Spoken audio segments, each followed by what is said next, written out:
Hello, hello. So I'm going to be reading today chapter 8, Intimate Immensity. All right, let's see if I can sort that out. Intimate Immensity from Gaston Bachelard's The Poetics of Space. All right. Intimate Immensity, chapter 8.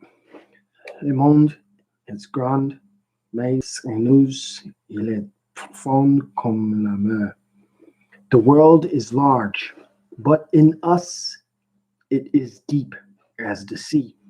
L'espace m'a toujours rendu silencieux. Space has always reduced me to silence. 1. One might say that immensity is a philosophical category of daydream. Daydream undoubtedly feeds on all kinds of sights, but through a sort of natural inclination, it contemplates grandeur. And this contemplation produces an attitude that is so special, an inner state that is so unlike any other, that the daydream transports the dreamer outside the immediate world to a world that bears the mark of infinity. Far from the immensities of sea and land, merely through memory we can recapture, by means of meditation, the resonances of this contemplation of grandeur. But is this really memory? Is not imagination alone able to enlarge indefinitely the images of immensity? In point of fact, daydreaming from the very first second is an entirely constituted state. We do not see it start, and yet it always starts the same way. That is, it flees the object nearby, and right away it is far off, elsewhere, in the space of elsewhere. When this elsewhere is in natural surroundings, that is, when it is not lodged in the houses of the past, it is immense.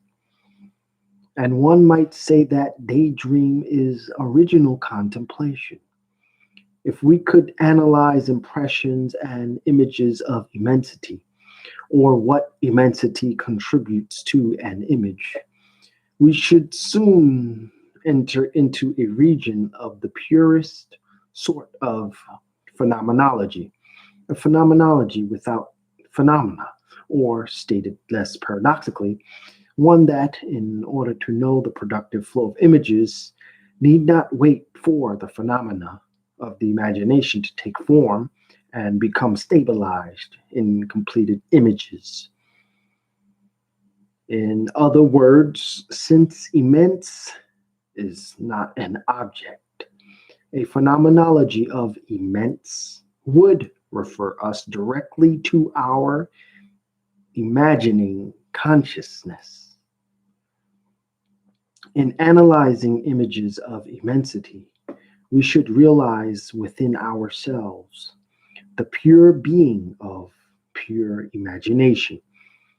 It then becomes clear that works of art are the byproducts of this existentialism of the imagining being. In this direction of daydreams of immensity, the real product is consciousness of enlargement. We feel that we have been promoted to the dignity of the admiring being. This being the case, in this meditation, we are not cast into the world, since we open the world, as it were, by transcending the world as it is, or as it was before we started dreaming. And even if we are aware of our own paltry selves through the effects of harsh dialectics, we become aware of grandeur. We then return to the natural activity of our magnifying being. Immensity is within ourselves. It is attached to a sort of expansion of being that life curbs and caution arrests, but which starts again when we are alone. As soon as we become motionless, we are elsewhere. We are dreaming in a world that is immense. Indeed, immensity is the movement of motionless man.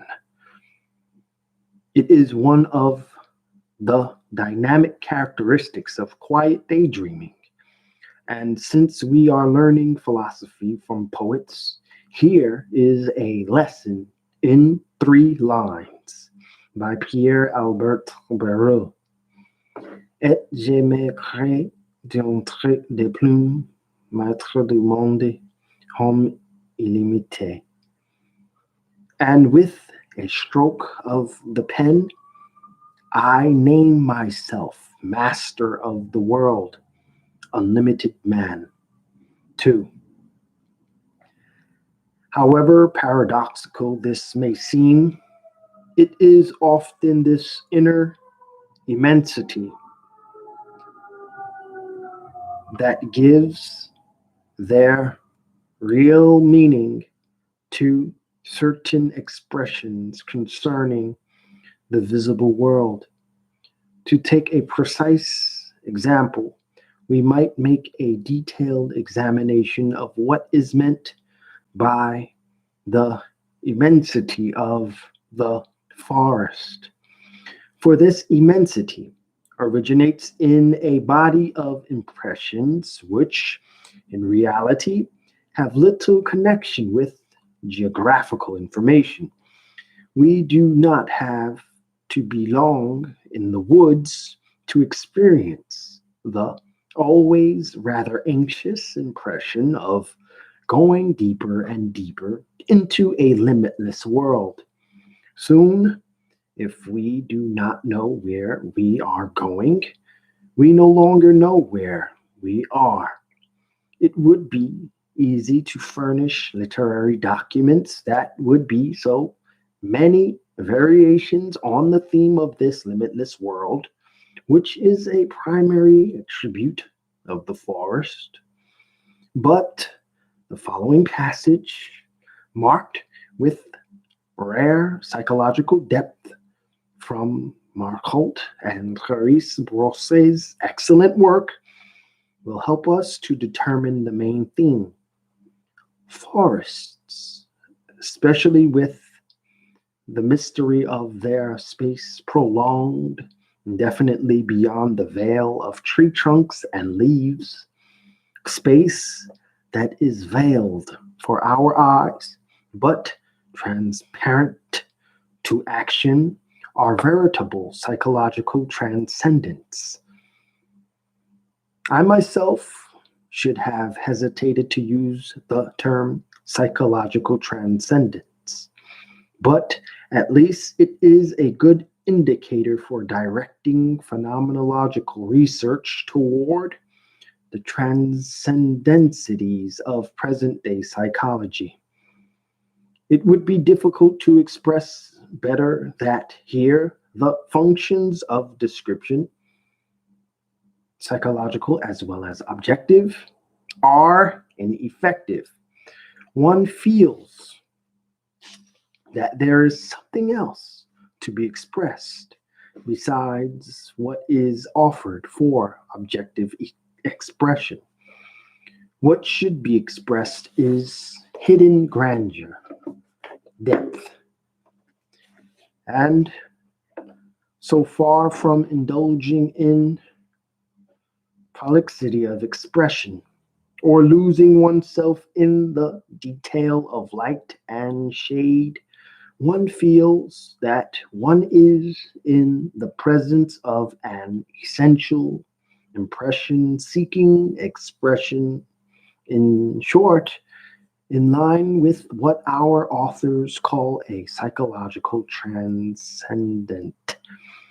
If one wants to express the forest, this is an excellent way of saying that one is in the presence of immediate immensity, of the immediate immensity of its depth.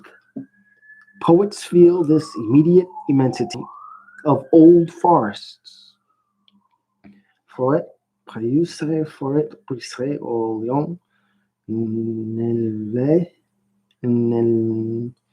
n'élevait pas les mots. Une infinité formée serait des variés tickets, trots, roses, infiniment resserrés, en plus vieux, et gris fardés, sur la crochet des mousses nommées et profondes, en cri de velours. Pious forests, shattered forests, where the dead are left lying, infinitely closed, dense with pinkish, straight old stems, infinitely serrated, older, and grayed on the vast, deep, mossy bed, a velvet cry. Here the poet does not describe. He knows that his is a greater task. The pious forest is shattered, closed, serried. It accumulates its infinity within its own boundaries. Farther on in the poem, he will speak of the symphony of an eternal wind that lives in the movement of the treetops. Thus, Pierre-Jean Jouvet's forest is immediately sacred, sacred by virtue of the tradition of its nature, far from all history of men. Before the gods existed, the woods were sacred, and the gods came to dwell in these sacred woods. All they did was to add human, all to human characteristics to the great law of forest reverie. But even when a poet gives a geographical dimension, he knows instinctively that this dimension can be determined on the spot for the reason that it is rooted in a particular one-writ value.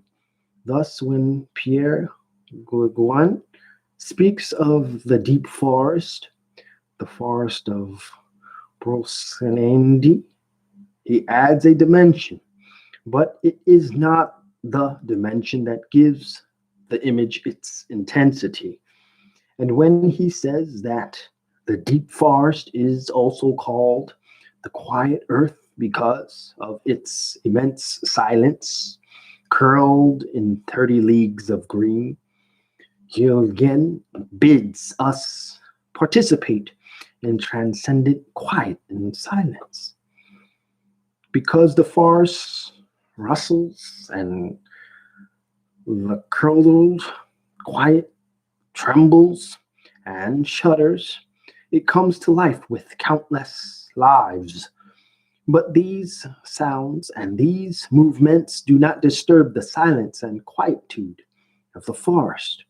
When we read this passage of Guiguen's book, we sense that this poet has calmed all anxiety. Forest peace for him is inner peace. It is an inner state. Poets know this, and some reveal in it in one line, as, for instance, Jules Cuvelier, who knows that in our peaceful moments we are habitants délicats des forêts, des nous mimes, sensitive inhabitants of the forests of ourselves. Others who are more logical, such as Rene Menard, present us with a beautiful album devoted to trees, in which each tree is associated with a poet. Here is Menard's own intimate forest. Now I am traversed by brittle paths under the seal of sun and shade. I live in great density. Shelter lures me. I slump down, I slump down into the thick foliage in the forest. I am my entire self. Everything is possible in my heart, just as it is in the hiding places of in ravines. Everything is possible in my heart, just as it is in the hiding places in ravines. Thickly wooded distance separates me from moral codes and cities. But one should read this whole prose poem, which, as the poet says, is actuated by reverent apprehension, is actuated by reverent apprehension of the imagination of creation. In the domains of poetic phenomenology under consideration, there is one adjective of which a metaphysician of the imagination must beware, and that is the adjective ancestral. For there is a corresponding valorization to this adjective, which is too rapid, often entirely verbal, and never well supervised, with the result that the direct nature of depth imagination and of depth psychology generally is lacking. Here, the ancestral forest becomes a psychological transcendent at small cost. It is an image suited to children's books. And if there exists a phenomenological problem with regard to this image, it is to find out for what actual reason, by virtue of what active value of the imagination, such an image charms and speaks to us. The hypothesis according to which it is due to remote permeation from infinite ages, is a psychologically gratuitous one. Indeed, if it were to be taken into consideration by a phenomenologist, such a hypothesis would be an invitation to lazy thinking. And for myself, I feel obliged to establish the actuality of archetypes. In any event, the word ancestral as a value of the imagination is one that needs explaining. It is not a word that explains, but who knows the temporal dimensions of the forest? History is not enough. We should have to know how the forest experiences its great age. Why? In the reign of the imagination, there are no young forests. I myself can only meditate upon things in my own country, having learned the dialectics of fields and woods from my unforgettable friend Gaston. In the vast world of the non I of fields is not the same as the non I of forests. The forest is a before me, before us, whereas for fields and meadows, my dreams and recollections accompany all the different phases of tilling and harvesting. When the dialectics of the I and the non-I grow more flexible, I feel that fields and meadows are with me, in the with me, with us. But forests reign in the past. I know, for instance, that my grandfather got lost in a certain wood. I was told this, and I have not forgotten it. It happened in a past before I was born. My oldest memories, therefore, are 100 years old, or perhaps a bit more. This, then, is my ancestral forest, and all the rest is fiction. 3. When such daydreams as these take hold of meditating man, details grow dim and all picturesqueness fades. The very hours pass unnoticed, and space stretches out interminably. Indeed, daydreams of this kind may well be called daydreams of infinity, with these images of the deep forest. I have just outlined the power of immensity that is revealed in a value, but one can follow the opposite course. In the presence of such obvious immensity as the immensity of night, a poet can point the way to intimate depth. A passage in Milos's La Morse Initiation will serve as a center where we can sense the concordance of world immensity with intimate depth of being. As I stood in contemplation of the garden of the wonders of space, Milos writes, I had the feeling that I was looking into the ultimate depths, the most secret regions of my own being, and I smiled because it had never occurred to me that I could be so pure, so great, so fair.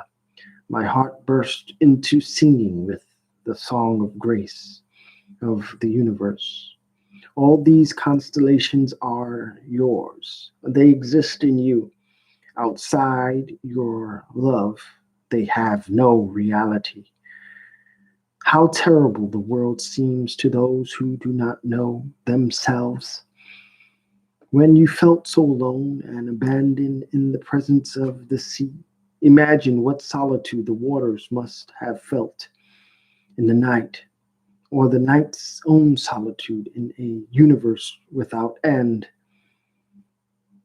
And the poet continues this love duet between dreamer and world, making man and the world into two wedded creatures that are paradoxically united in the dialogue of their solitude.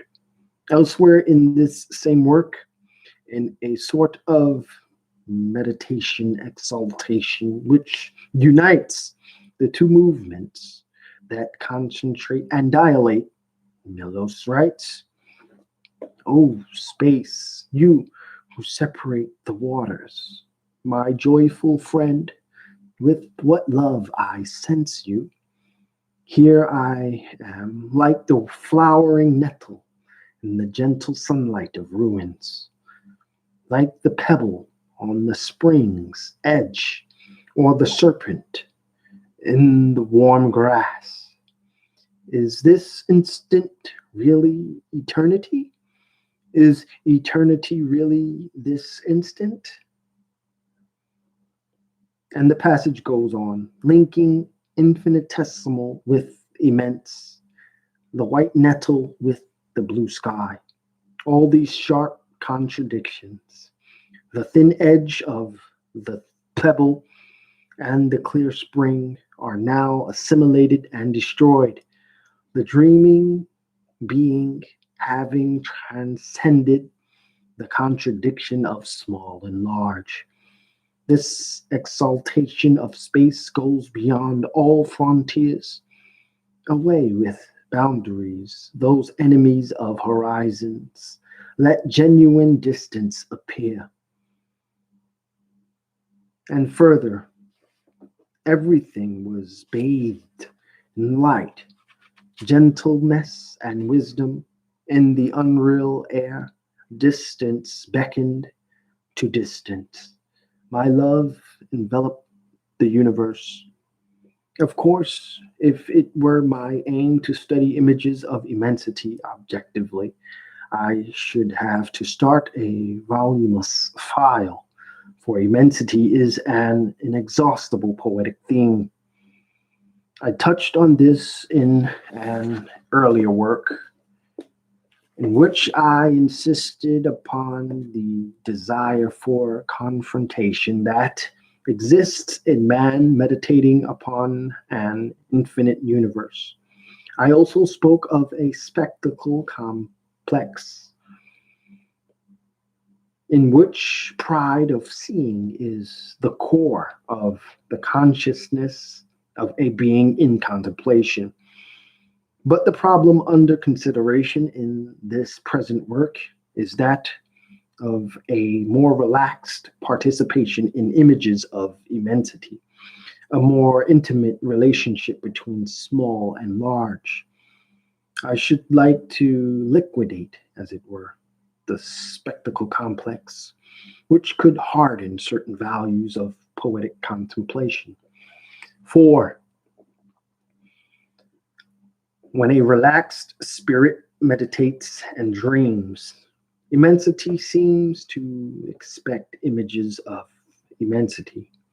The mind sees and continues to see objects, while the spirit finds the nest of immensity in an object. We shall have various proofs of this if we follow the daydreams that the single word vast inspired in Baudelaire.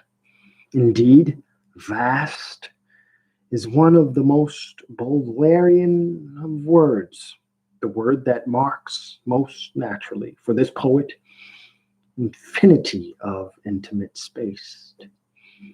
No doubt pages could be found in his work in which the word vast has merely its ordinary geometrically objective meaning. Around a vast oval table is from a description in Curiosités Esthétiques.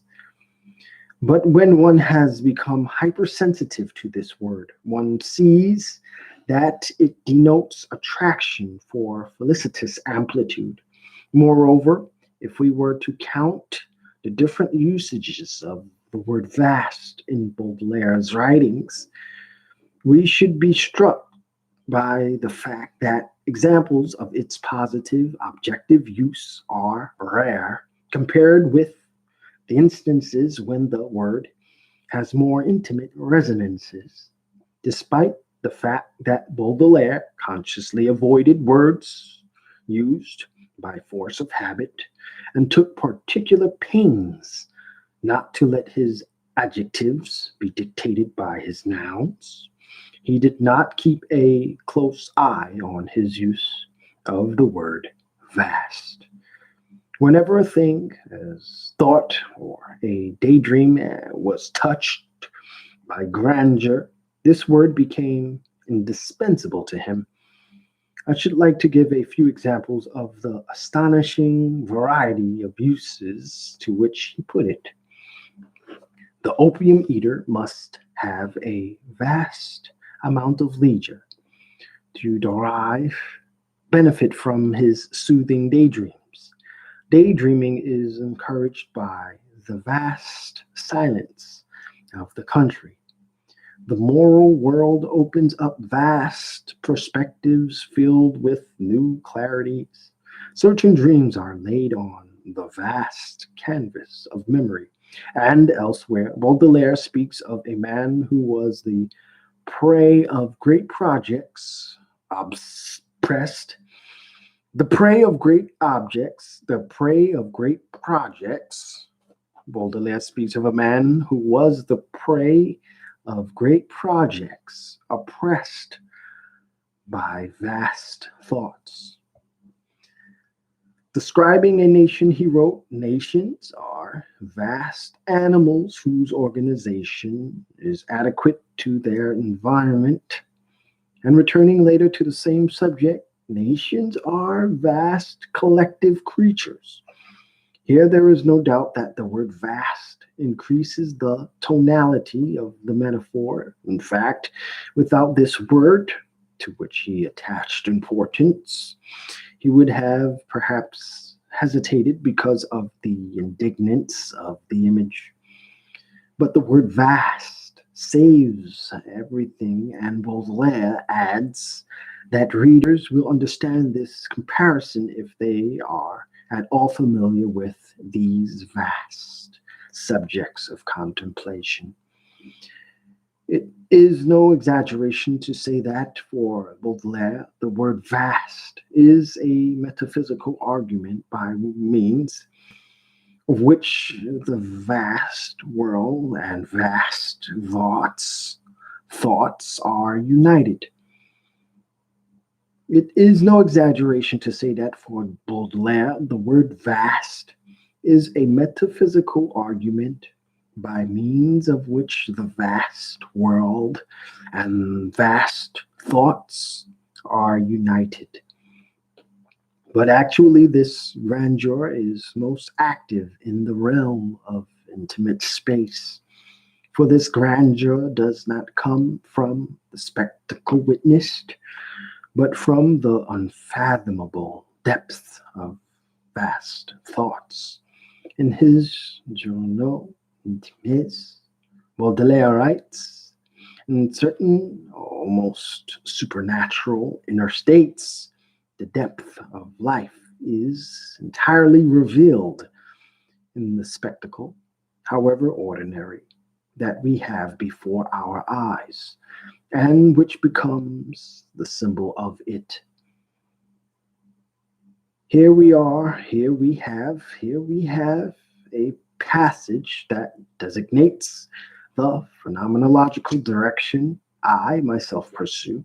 The exterior spectacle helps intimate grandeur unfold. The word vast for Baudelaire is also the word that expresses the highest degree of synthesis. In order to learn the difference between the discursive ventures of the mind and the powers of the spirit, we must meditate upon the following thought. The lyrical spirit takes strides that are as vast as synthesis, while the novelist's mind delights in analysis. Thus, under the banner of the word vast, the spirit finds its synthetic being. The word vast reconciles contraries. As vast as night and light, in a poem about hashish, we find some elements of this famous line that haunts the memory of all Baudelaire's admirers. The moral world opens up vast perspectives filled with new clarities. And so it is the moral nature, the moral temple that conveys grandeur in its pristine state. Throughout this poet's work, one can follow the action of a vast unity. Throughout the poet's work, one can follow the action of a vast unity that is always ready to unite dislocated riches. The philosophical mind goes in for endless discussion on the relation of the one to the many, while Baudelaire's meditations, which are very typically poetic, find a deep, somber unity in the very power of the synthesis through which the different impressions of the senses enter into correspondence. Often these correspondences have been examined too empirically as being the effects of sensibility. However, the range of sensibility from one dreamer to the other rarely coincides, except for the delight that it affords every reader's ear. Myrrh is not given to all of us, but from the very first chords of the sonnet correspondences, the synthesizing action of the lyrical spirit is at work. Even though poetic sensibility enjoys countless variations on the theme of correspondences, we must acknowledge that the theme itself is also eminently enjoyable. And Baudelaire says, in fact, that at such moments the sense of existence is immensely increased. Here we discover that immensity in the intimate domain is intensity, and the intensity of being, the intensity of a being evolving in a vast perspective of intimate immensity. It is the principle of correspondences to receive the immensity of the world, which they transform into intensity of our intimate being. They institute transactions between two kinds of grandeur. We cannot forget that Baudelaire experienced these transactions. Movement itself has, so to speak, a favorable volume, and because of its harmony, Baudelaire included it in the aesthetic category of vastness. Writing about the movement of a ship, he said, the poetic idea that emanates from this operation of movement inside the lines is the hypothesis of vast. The hypothesis is the hypothesis of a vast, immense creature, complicated but eurythmic.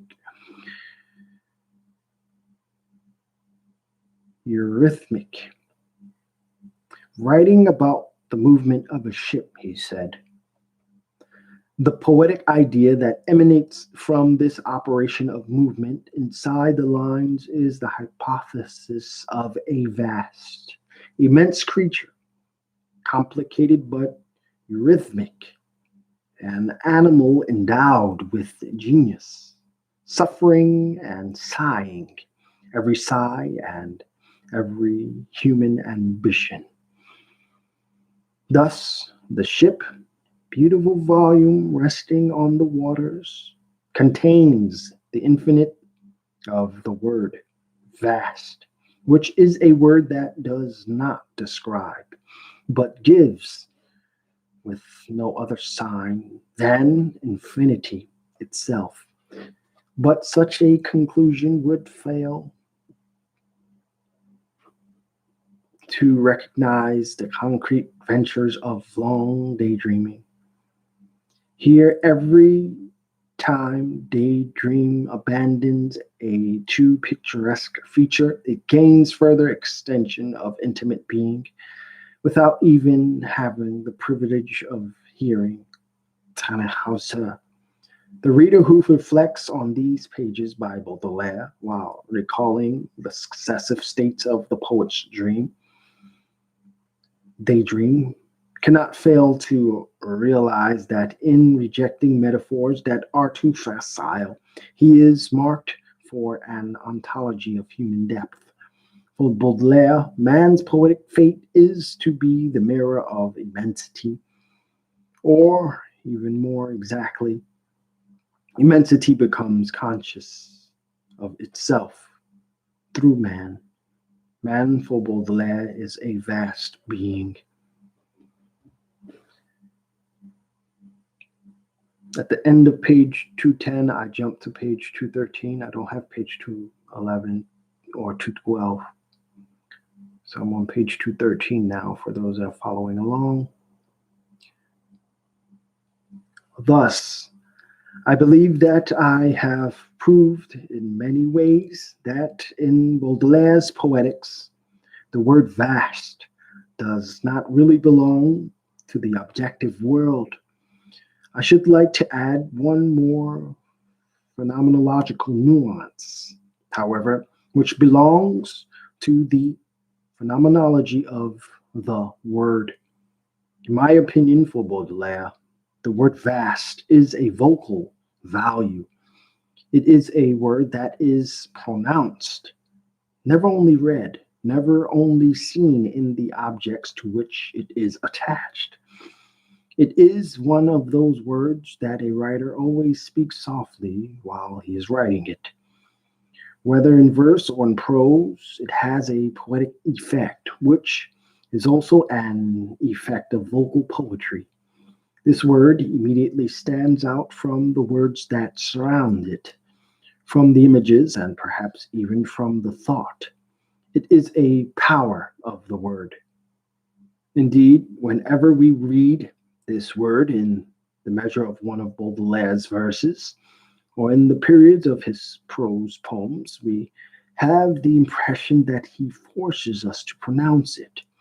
The word vast, then, is a vocable of breath. It is placed on our breathing, which must be slow and calm. And the fact is that always in Baudelaire's Poetics, the word vast evokes calm, peace, and serenity. It expresses a vital, intimate conviction. It transmits to our ears the echo of the secret recesses of our being. For this word bears the mark of gravity. It is the enemy of turmoil, opposed to the vocal exaggerations of declamation. In diction enslaved to strict measure, it would be shattered. The word vast must reign over the peaceful silence of being. If I were a psychiatrist, I should advise my patients who suffer from anguish to read this poem of Baudelaire's whenever an attack seems imminent. Very gently, they should pronounce Baudelaire's key word, vast, for it is a word that brings calm and unity. It opens up unlimited space. It also teaches us to breathe with the air that rests on the horizon, far from the walls of the chimerical prisons that are the cause of our anguish. It has a vocal excellence that is effective on the very threshold of our vocal powers. The French baritone Charles Panzera, who is sensitive to poetry, once told me that, according to certain experimental psychologists, it is important to think the vowel sound ah without a tauntning of the vocal cords. In other words, we read ah and the voice is ready to sing. The letter A, which is the main body of the word vast, stands aloof in its delicacy and a cluthin of spoken sensibility.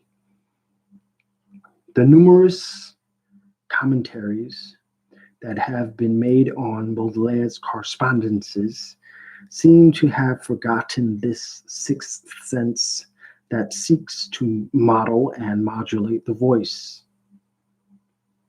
This delicate little Aeolian harp that nature has set at the entrance to our breathing is really a sixth sense, which followed and surpassed the others.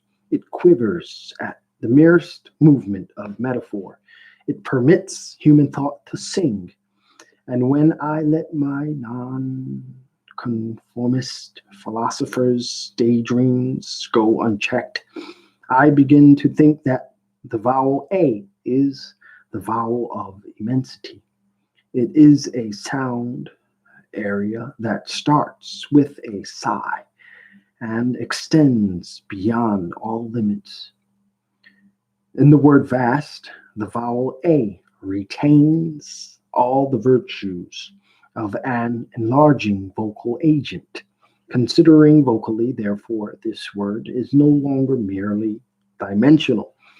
Like some soft substance, it receives the balsamic powers of infinite calm. With it, we take infinity into our lungs, and through it, we breathe cosmically, far from human anguish. Some may find these minor considerations, but no factor, however slight, should be neglected in the estimation of poetic values. And indeed, everything that contributes to giving poetry its decisive psychic action should be included in a philosophy of the dynamic imagination. Sometimes the most varied, most delicate perceptive values relay one another in order to dynamize and expand a poem. Long research devoted to Baudelaire's correspondences should elucidate the correspondence of each sense with the spoken word. At times, the sound of a vocable or the force of a letter reveals and defines the real thought attached to a word. In this connection, it is interesting to recall what Max Picard wrote on the subject in his excellent work, Documentary on das Wort, das W, in Relais Bewertheit Wort mit das Gehuis las den Groep gestiegen. Das Tien fres hat, mas fes hat. With these remarks, the philosopher of the Welt des Schweinges, it's a hard one, Schwingenes, Welt des Schwingenes, brings us to the point of extreme sensibility at which language, having achieved complete nobility, phonetic. With these remarks, the philosopher of the Welt des Schwingenes brings us to the point of extreme sensibility at which language, having achieved complete nobility, phonetic phenomena, and phenomena of the logos harmonized. But we should have to learn how to meditate very slowly, to experience the inner poetry of the word, the inner immensity of the word. All important words, all the words marked for grandeur by a poet, are keys to the universe, to the dual universe of the cosmos and the depths of the human spirit. 5. Thus, it seems to me to have been proven that in the work of a great poet like Baudelaire, an intimate call of immensity may be heard, even more than an echo from the outside world. In the language of philosophy, we could say then that immensity is a category of the poetic imagination and not merely a generality formulated during contemplation of grandiose spectacles. Thus, it seems to me to have been proven that in the work of a great poet like Baudelaire, an intimate call of immensity may be heard, even more than an echo from the outside world. In the language of philosophy, we could say then that immensity is a category of the poetic imagination and not merely a generality formulated during contemplation of grandiose spectacles. By way of contrast, and in order to give an example of empirical immensity, I should like to consider a passage from Taine's Voyage aux Pyrenees. Here we shall see bad literature and not poetry in action, the kind of bad literature that aims at pictorial expression at all costs, even at the expense of the fundamental images. The first time I saw the sea, writes Taine, I was most disagreeably disillusioned. I seemed to see one of those long stretches of beet fields that one sees in the country near Paris, intersected by patches of green cabbage and strips of russet barley. The distant sails looked like humming pigeons, and even the outlook seemed narrow to me. Painters had represented the sea as being much larger.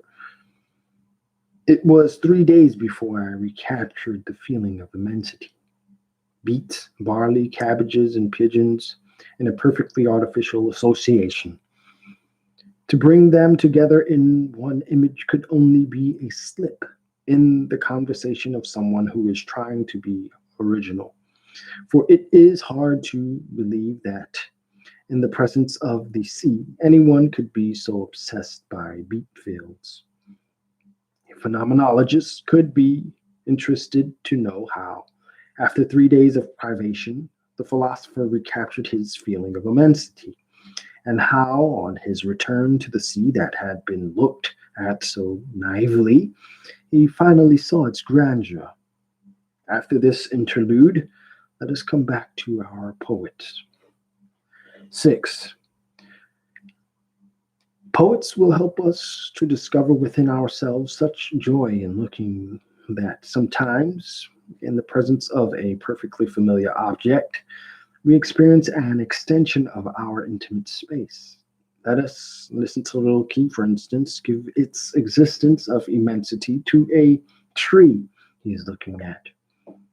L'esprit de nous connaît et traduit les choses. Si tu veux aussi l'existence d'un brin investit l'espace interné, espace qui sont entre trois, ce n'est les deux contrariétés, et c'est sans borner et n'est divin vraiment en vrai qui s'ordonnait au sein des temps et non seulement. Space outside ourselves invades and ravishes things.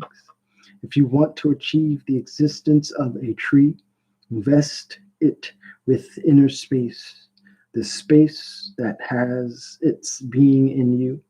Surround it with compulsions. It knows no bounds and only really becomes a tree if it takes its place in the heart of your renunciation.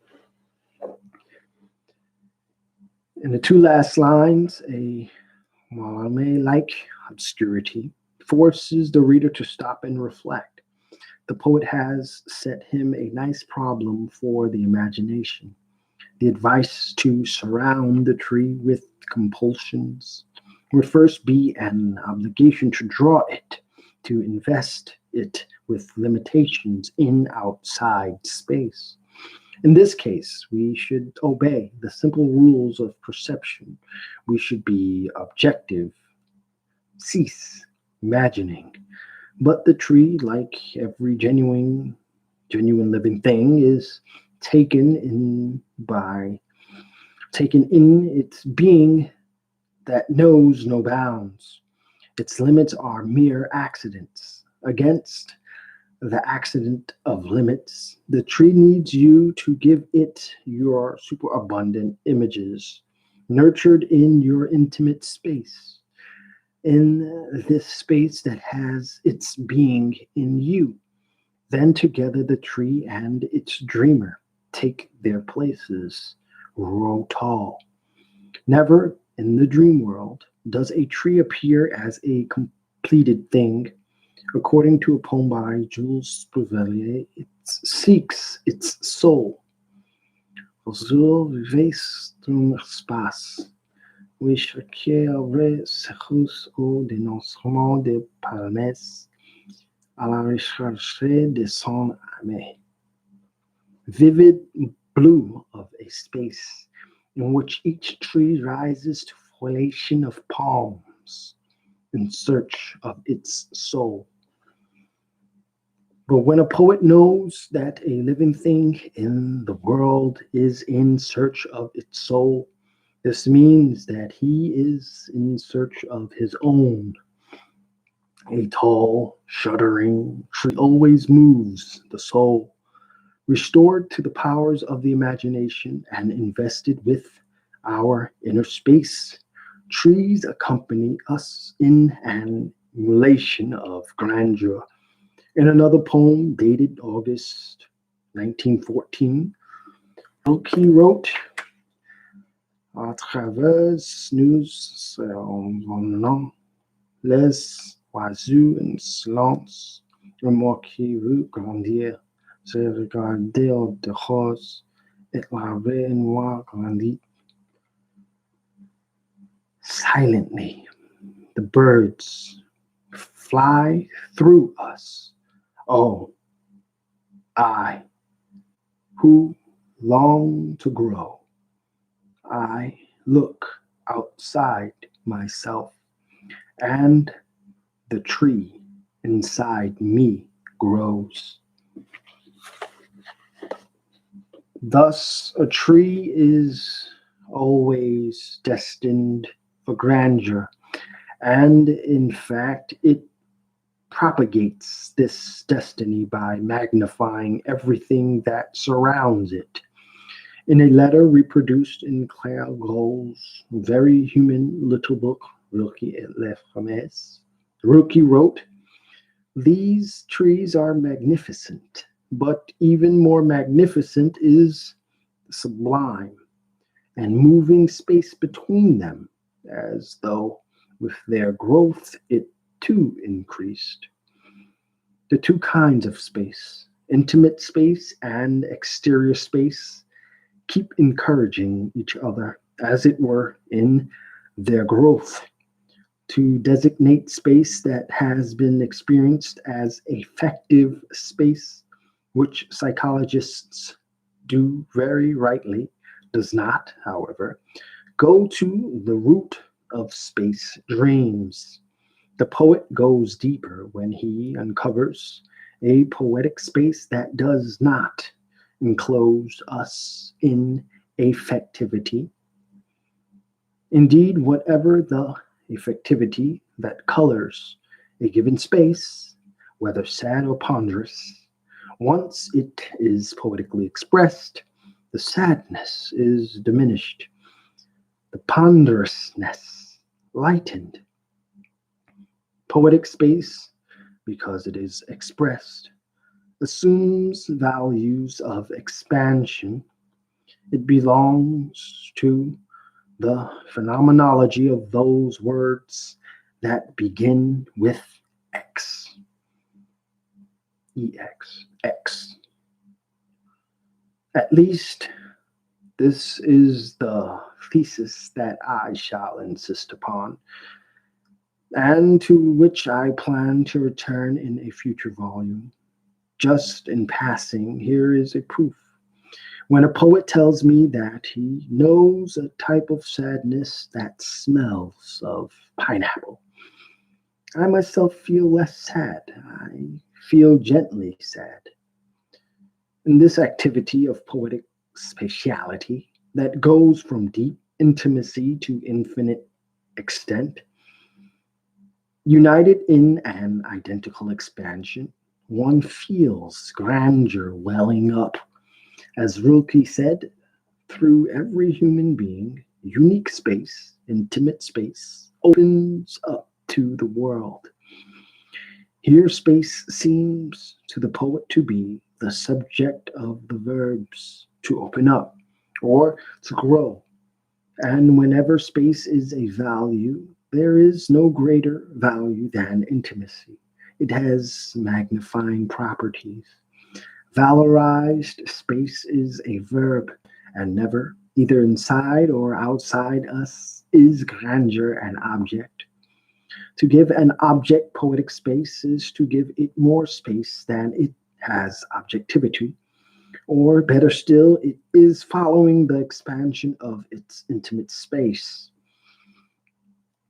For the sake of homogeneity, I shall recall how Joe Mosquet expressed the intimate space of a tree. Space is nowhere. Space is inside it, like honey in a hive. In the realm of images, honey in a hive does not conform to the elementary dialectics of contained, in, and container. In the realm of images, honey in a hive does not conform to the elementary dialectics of contained and container. Metaphorical honey will not be shut up, and here, in the intimate space of a tree, honey is anything but a form of marrow. It is the honey of a tree, honey of the tree that will give perfume to the flower. It is also the inner sun of the tree. And the dreamer who dreams of honey knows that it is a force that concentrates and radiates by turns. If the interior space of a tree is a form of honey, it gives the tree expansion of infinite things. Of course, we can read this line of Joe Busquets without carrying over the image.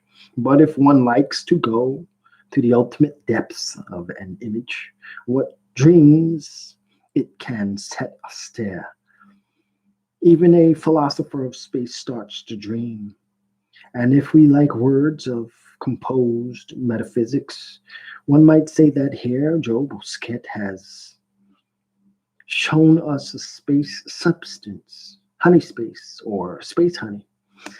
May all matter be given its individual place, all substances their extents, and may all matter achieve conquest of its space, its power of expansion over and beyond the surfaces by means of which a geometrician would like to define it. It would seem then that it is through their immensity that these two kinds of space, the space of intimacy and world space, blend. When human solitude deepens, then the two immensities touch and become identical. In one of Rilke's letters, we see him straining toward the unlimited solitude that makes a lifetime of each day toward communion with the universe. In a word, space, the invisible space that man can live in nevertheless, and which surrounds her or him with countless presences. This coexistence of things in a space to which we add consciousness of our own existence is a very concrete thing. I mean, its theme of space as a place inhabited by coexistence, has found its poet in Rilke.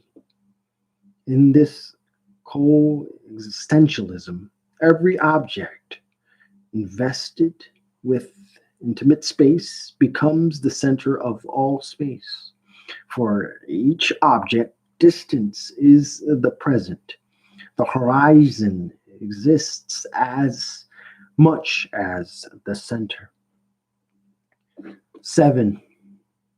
In the realm of images, there can be no contradiction, and two spirits that are identically sensitive can sensitize the dialectics of center and horizon in different ways.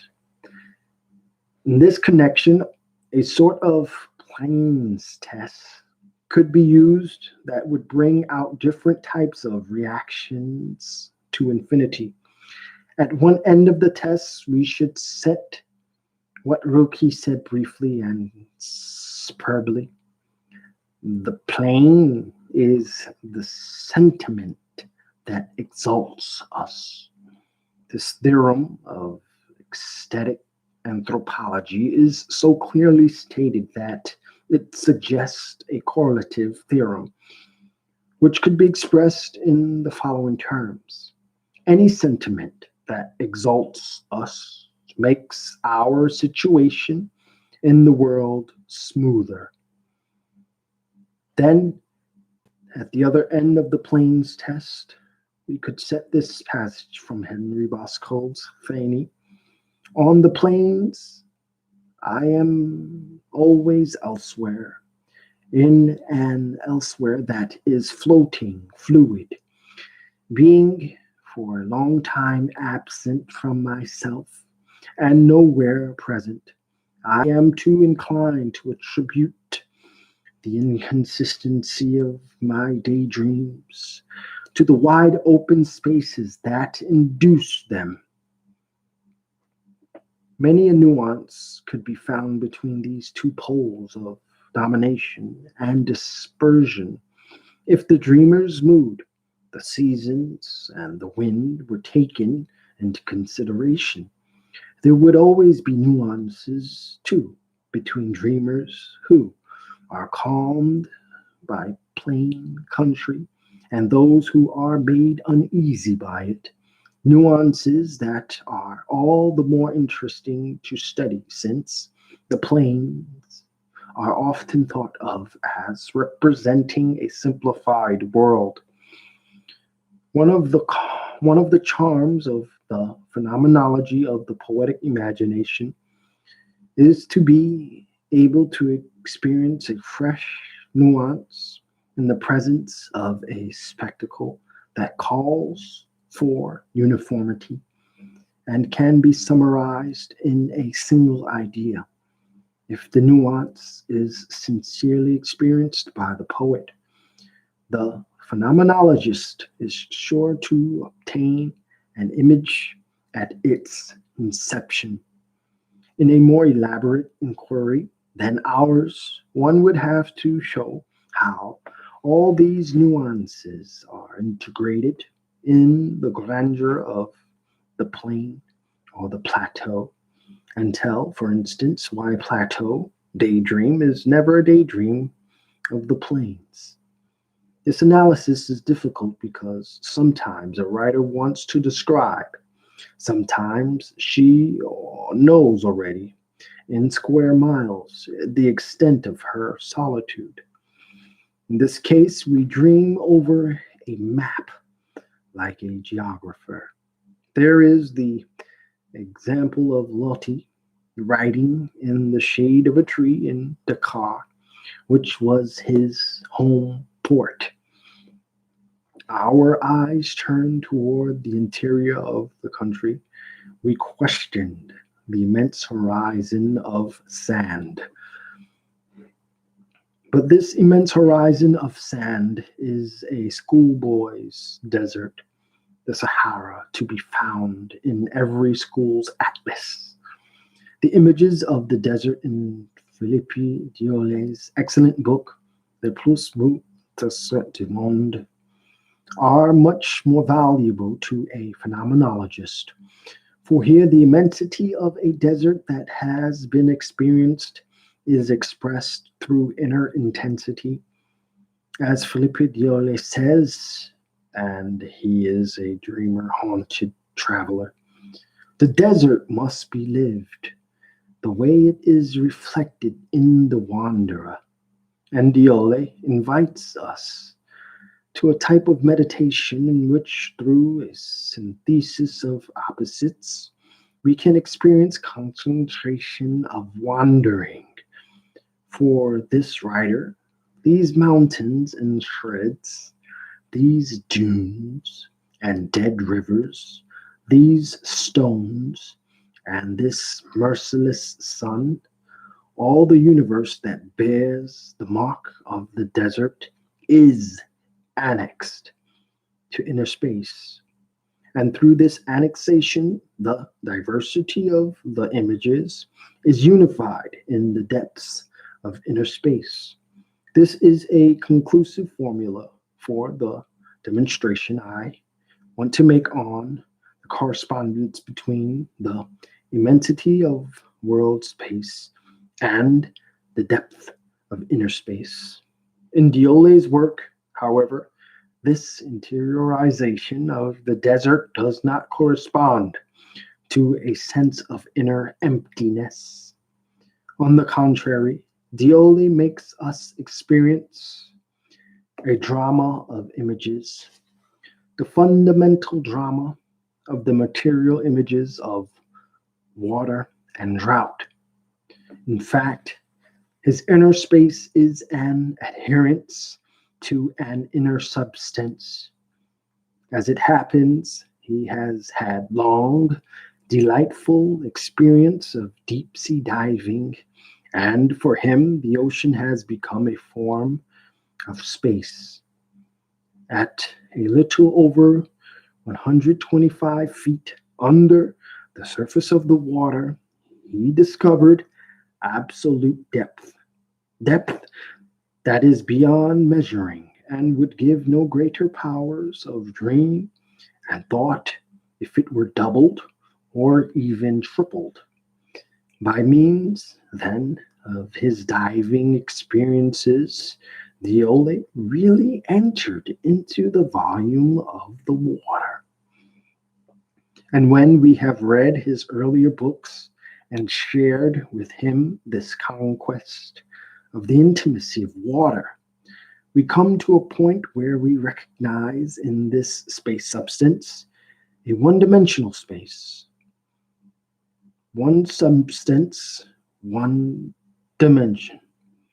One substance, one dimension. And we are so remote from the earth and life on earth that this dimension of water bears the mark of limitlessness. To try and find high, low, right, or left in a world that is so well unified by its substance is thinking, not living. Thinking as formerly we did in life on earth, but it is not living in the world, in the new world conquered by diving. As for myself, before I read Diole's books, I did not imagine that limitlessness could be attained so easily. It suffices to dream of pure depth, which needs no measuring to exist. But then we ask, why did Diole, who is a psychologist as well as an ontologist of underseas human life, go into the desert? As a result of what cruel dialectics? As a result of what cruel dialectics did he decide? As a result of what cruel dialectics did he decide to leave limitless water for infinite sand? Diole answers these questions as a poet would. He knows that each new contact with the cosmos renews our inner being, and that every new cosmos is open to us when we have freed ourselves from the ties of a former sensitivity.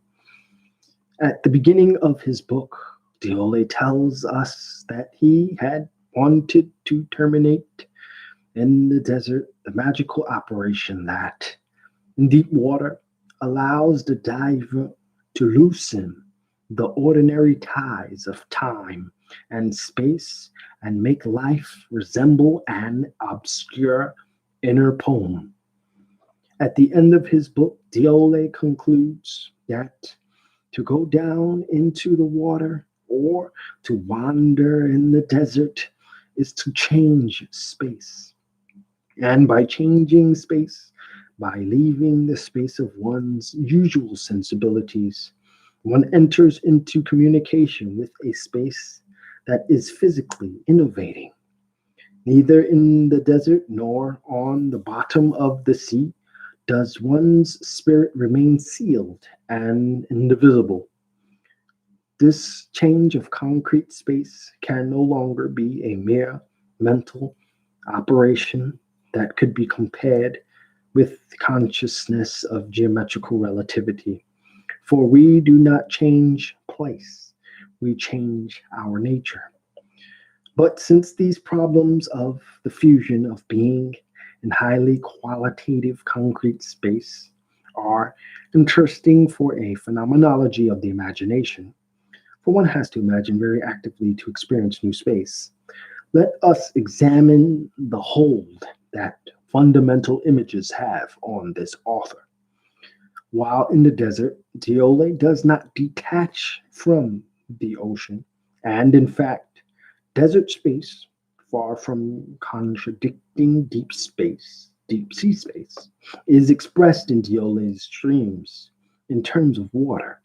Here we have a veritable drama of the material imagination born of the conflict of two such hostile elements as arid desert sand and water assured of its mass, without any compromise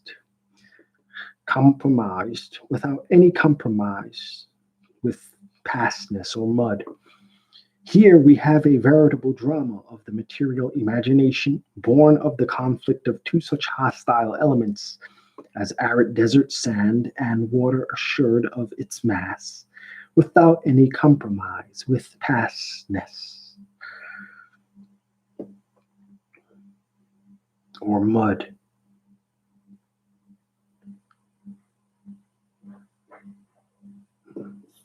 Here we have a veritable drama of the material imagination born of the conflict of two hostile elements as arid desert sand and water assured of its mass, without any compromise with pastiness or mud, or pastiness, Pastines. Not sure. Indeed, this passage of Diole's shows such sincerity of imagination. Sure, it's pretty much just a simple word, Pastines. What's that?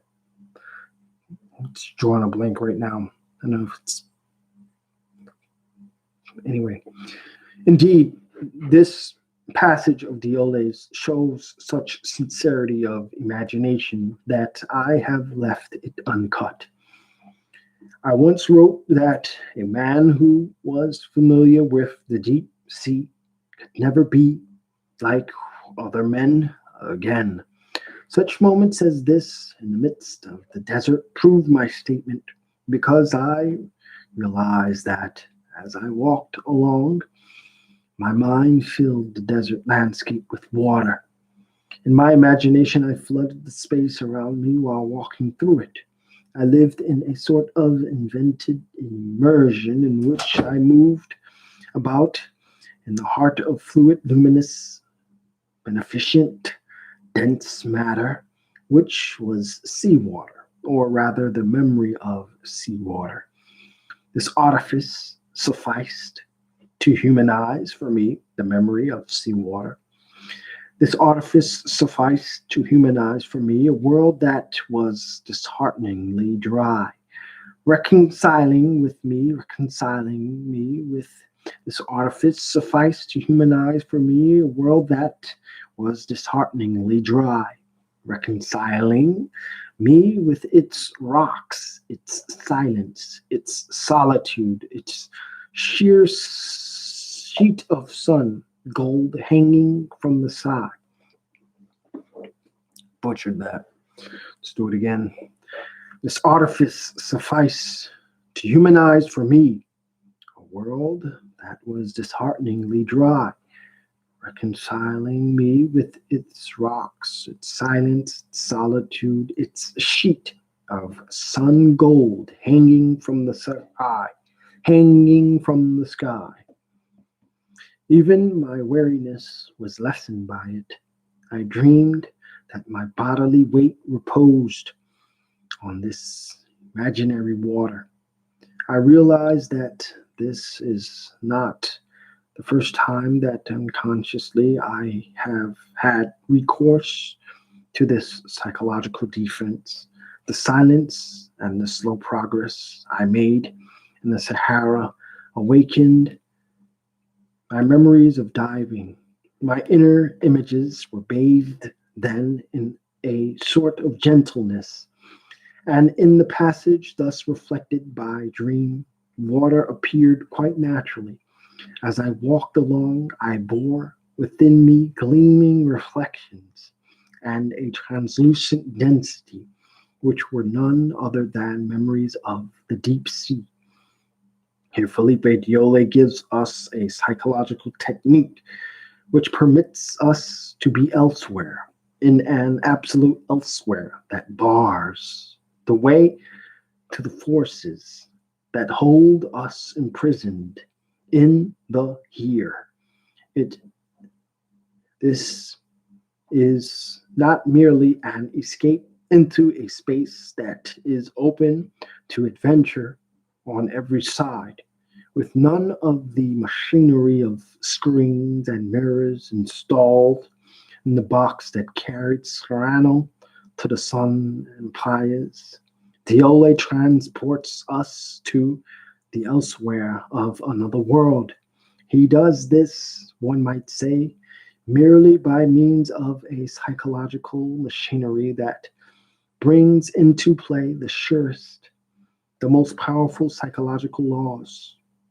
In fact, his only resources are the great lasting realities that correspond to fundamental material images, those that are a those that are at the basis of all imagination. Nothing, in other words, that is either chimerical or illusory. Here, both time and space are under the domination of the image. Elsewhere and formerly are stronger than the no, the being here is maintained by a being from elsewhere. Space, vast space, is the friend of being. How much philosophers would learn if they would consent to read the poets. 8. Since I have just taken two heroic images for discussion, the diving image and the image of the desert, both of which I can only experience in imagination without ever being able to enrich them with any concrete experience, I shall close this chapter with an image that is nearer to me, one that I shall provide with all my memories of the plane. We shall see how a very special image can command and impose its law on space. Faced with a quiet world on a soothing plain, mankind can enjoy peace and repose. But in an imagined world, the sights of the plain often produce only the most commonplace effects. To restore their action to these sights, it is therefore necessary to supply a new image. An unexpected literary image can so move the spirit that it will follow the induction of tranquility. In fact, the literary image can make the spirit sufficiently sensitive to receive unbelievably fine impressions. Thus, in a remarkable passage, the Annunzio makes us see the look in the eyes of a trembling hare, which, in one torment free instant, projects peace over the entire autumnal world. He writes, did you ever see a hare in the morning leave the freshly plowed furrows, run a few seconds over the silvery frost, then stop in the silence, sit down on its hind legs, prick up its ears, and look at the horizon? Its gaze seems to confer peace upon the entire universe. It would be hard to think of a surer sign of deep peace than this motionless hare, which, having declared a truce with its eternal disquiet, sits observing the steaming countryside.